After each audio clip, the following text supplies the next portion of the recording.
A heated confrontation erupted on Capitol Hill after combat veteran Congressman Jason Crow accused the Department of Defense of undermining a bipartisan law meant to protect civilians in conflict zones. What followed was a sharp back and forth over military accountability, Pentagon priorities, and whether the Army is quietly backing away from legal obligations passed by Congress. Thank you, Chairman, and thank you to both of you for coming in and testifying today. Secretary Driscoll, wanted to start with you. We're both combat veterans, both served honorably in the Army, and during the course of my 3 combat tours, I had the privilege of serving at the so-called tip of the spear, some of our most elite combat units, 82nd Airborne Division, 75th Ranger Regiment, served with the Joint Special Operations Command in Afghanistan. And I bristle at this notion coming from the Department of Defense, from Secretary Hegseth, that we somehow lack lethality, and there's something wrong with our culture, because the men and women who I served with were committed to the mission and fought very hard, and were very lethal when it came for the time for that. But over the course of those tours, what became very obvious to me is that what we did lack was a full understanding about how to win the support of local populations, how to lay the groundwork for support for what we were trying to achieve.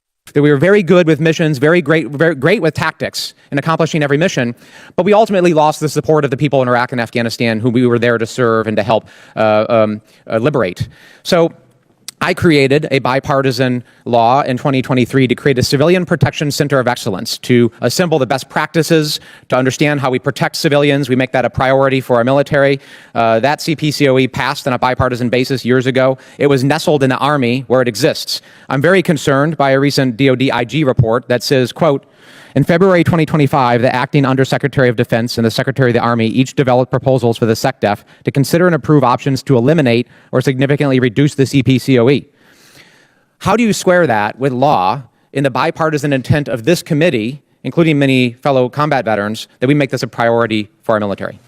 Congressman, I just want to start off with the statement that, as somebody that also deployed to theater about the time you're talking about, civilian casualties, no one should wish for those, and they create all sorts of, beyond just the morality issues, they create all sorts of negative externalities for a mission that are just bad for the mission. And so we in the Department of War and the Army are perfectly aligned that we want to minimize those in every instance. Specifically what you're referencing, Congressman, as far as I recall, and I will follow up with your office if this is incorrect, our intent was simply to move it from the Army to DOW. I don't think we had any intention to shrink it. There was an instance about a month and a half ago where I believe I spoke with your office, where in doing some, the United States Army had never matched up its people and its jobs, and so we spent about 10 months going through an exercise to try to save the American taxpayer about $2 billion a year. And what we had found out in that process is we had never accurately coded the positions for the center, so that when we went through that exercise, it looked as if we were getting rid of it. I believe after we spoke with your office, we immediately remedied it. We need to follow up. I know our offices have been talking, but things are not squaring here, right? This DoD IG report is pretty clear. There are proposals to eliminate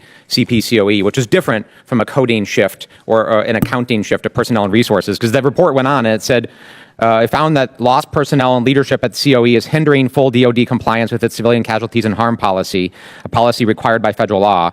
The Office of the Secretary of War and DoW components lack many of the personnel and tools designed to execute the statutory purpose. So something's not happening. It is not conducting its statutory role and mission. It's losing personnel. It's losing resources. It's being shifted around.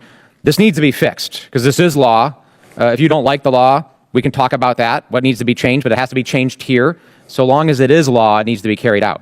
Totally agree, Congressman. We'll follow up with your office, and just to speak on behalf of the Army, the intent is to follow all statutory intent and the laws, and so we'll make sure that we're in compliance. Thank you, Secretary. And General Laneeve, on your end, I just wanted to be clear. I wanted to follow up on Mr. Scott's line of questioning. When you said that an order was given to EUCOM commander to remove the rotational brigade, where was that order coming from? Who gave that order to the COCOM to remove the rotational brigade? Yes, sir. The direction came from OSW, like we always do, sir, as we're looking at force structure. It came from OSW to the COCOM. It did not come through the Army, or you were not in that line. No, sir. It goes to the COCOM. You know that we're the Title 10. We answer to the.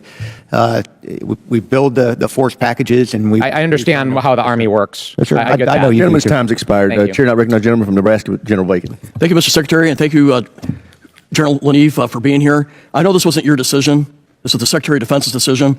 But I got to tell you, it's reprehensible. It's an embarrassment to our country what we just did to Poland, in my view. So I know you said we had coordination with NATO or EUCOM. The real question is why? Why have we pulled 2 armor brigades out of Eastern Europe? Congressman Jason Crow came into this hearing with more than just policy concerns. He came with first-hand battlefield experience. As a former Army Ranger and combat veteran who served multiple tours in Iraq and Afghanistan, Crow framed the issue in deeply personal terms. He pushed back hard against claims from Pentagon leadership suggesting the U.S. military somehow lacks lethality, arguing instead that America's military has always been exceptionally effective on the battlefield. According to Crow, the real failure in recent wars wasn't combat strength. It was the inability to maintain the trust and support of civilian populations caught in the middle of those conflicts. That context became critical when Crow turned his attention to the Civilian Protection Center of Excellence, a bipartisan initiative he helped establish in 2023. The office was designed to improve how the military prevents civilian harm during operations, something Crow believes is both strategically necessary and morally unavoidable. But according to a Department of Defense Inspector General report referenced during the hearing, proposals had been developed earlier this year to either eliminate or significantly reduce the center. Crow's frustration became visible as he challenged Army Secretary Daniel Driscoll directly, asking how the Pentagon could justify those actions while the law establishing the office remains firmly in place. Secretary Driscoll attempted to calm the situation by insisting the Army had no intention of dismantling the program. Instead, he argued the issue stemmed from administrative restructuring and personnel coding problems that mistakenly made it appear as though the office was being downsized.